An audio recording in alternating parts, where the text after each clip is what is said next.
আপুনি যদি ইউটিউবত বা ফেসবুকত বা ইনষ্টাগ্ৰামত ভিডিঅ' বনায় তেনেহলে এটা খুবেই ভাল খবৰ আহিছে। নমস্কাৰ, সকলোকে নমস্কাৰ জনাইছো আৰু নতুন এটা ভিডিঅ'লৈ আপোনালোক সকলোকে স্বাগতম জনাইছো। এটা খবৰ আহিছে, বিশেষকৈ উত্তৰ প্ৰদেশৰ পৰা এটা খবৰ আহিছে যে উত্তৰ প্ৰদেশত এগৰাকী ইউটিউবাৰক, যিসকল ইউটিউবাৰ আছে বা যিসকল সামাজিক মাধ্যমৰ লগত জড়িত সেই সকলৰ বাবে 8 লাখ টকা পৰ্যন্ত প্ৰতিমাহে উত্তৰ প্ৰদেশ চৰকাৰে প্ৰদান কৰাৰ ঘোষণা কৰিছে। কেনেধৰণে লাভ কৰিব? উত্তৰ প্ৰদেশতে নহয়, সমগ্ৰ দেশতে সেই আঁচনি, সেই সুবিধা লাভ কৰিব বুলি এক খবৰ ওলাই আছে বৰ্তমান। আৰু ইতিমধ্যে কিছু আৰ্টিকেল আছে, সেইসমূহ আপোনালোকক দেখুৱাই ল'ব বিচাৰিছোঁ।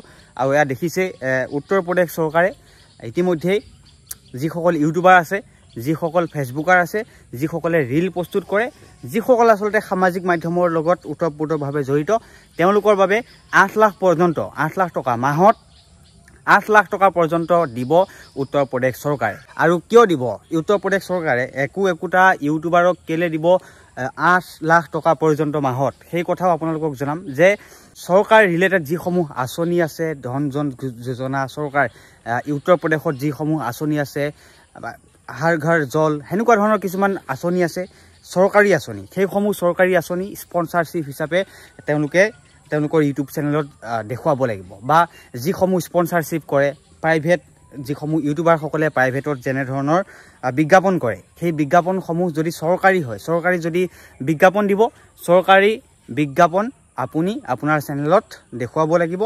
যিকোনো আঁচনি এতিয়া এখন ৰাজ্যত বহু ধৰণৰ আঁচনি থাকে, সেই আঁচনিবিলাক আপোনালোকক ইউটিউবাৰক দিব আৰু ইউটিউবাৰক প্ৰচাৰ কৰিব দিব। আৰু তাৰ বিনিময়ত 8 লাখ টকা পৰ্যন্ত একোগৰাকী ইউটিউবাৰ, ফেসবুকাৰ, ৰিলাৰ, ইনষ্টাগ্ৰামাৰ সকলোকে 8 লাখ পৰ্যন্ত দিব। কিন্তু তাতকৈ কমও দিব, 30,000 পৰা আৰম্ভ কৰি 8 লাখ পৰ্যন্ত। মানে আপুনি আপোনাৰ কামক চাই পইচা দিব চৰকাৰে। সেই খবৰটো সঁচাকৈ ভাল, কাৰণ প্ৰত্যেকগৰাকী ইউটিউবাৰৰ বাবে এই খবৰটো ভাল আহিছে যে চৰকাৰী বিজ্ঞাপন প্ৰচাৰ কৰিলে, চৰকাৰী বিজ্ঞাপন প্ৰচাৰ কৰাৰ নামত চৰকাৰে 8 লাখ পৰ্যন্ত দিব ইউটিউবাৰক।